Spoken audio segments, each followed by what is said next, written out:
Welcome back. આગળ વાત કરીએ, છોટાઉદેપુર જિલ્લાના સરકારી સસ્તા અનાજના દુકાનદારો હાલમાં હડતાલ પર છે।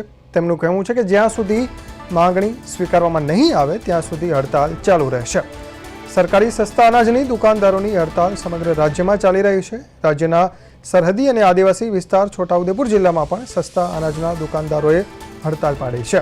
છોટાઉદેપુર જિલ્લામાં 365 જેટલી સસ્તા અનાજની દુકાનો છે અને આ દુકાનદારોની 20 જેટલી માંગણીઓ છે, જેને લઈને તેઓ હડતાલ પર ઉતર્યા છે।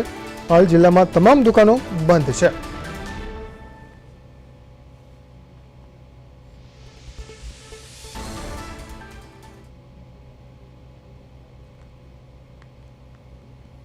અમારા છોટાઉદેપુર જિલ્લામાં કુલ સસ્તા અનાજની 365 દુકાનો આવેલી છે।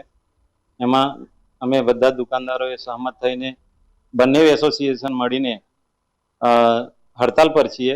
રાજ્યના કુલ 17,000 જેટલી દુકાનો આવેલી છે। તમામ દુકાનદારોએ અત્યારે હડતાલ પર છે, જેમાં અમુક મુદ્દા છે કે કમિશન બાબત છે, સર્વર છે, અમારે અનાજ વેરાઈ જાય એમાં ખર્ચની બાબત છે અને એવી ખૂબ લગભગ 20 જેટલી માંગોને લીધે અમે હડતાલ પર છીએ। અમારે આ માંગો ના સ્વીકારે ત્યાં સુધી અમે હડતાલ પર રહીશું। છોટાઉદેપુર જિલ્લાના અમુક તમામ સસ્તા અનાજના દુકાનદારો ચોક્કસ મુદ્દતની હડતાલ પર છે। અમારી 20 માંગણીઓ એવી છે જે વર્ષોથી પડતર પડી રહી છે અને એમાં મુખ્ય માંગણી અમને યોગ્ય કમિશન મળે એની છે। જે સરકાર અમને પૂરતું કમિશન આપતી નથી, એનાથી અમારું પોષણ થતું નથી। બીજું બાયોમેટ્રિક એસએમસી કમિટીની જે બાયોમેટ્રિક 80% જે અંગૂઠા લઈને માલ ઉતારવાની પદ્ધતિ છે, એનો એ પરિપત્ર પણ રદ કરવા માટેની અમારી માંગણીને લાગણી છે।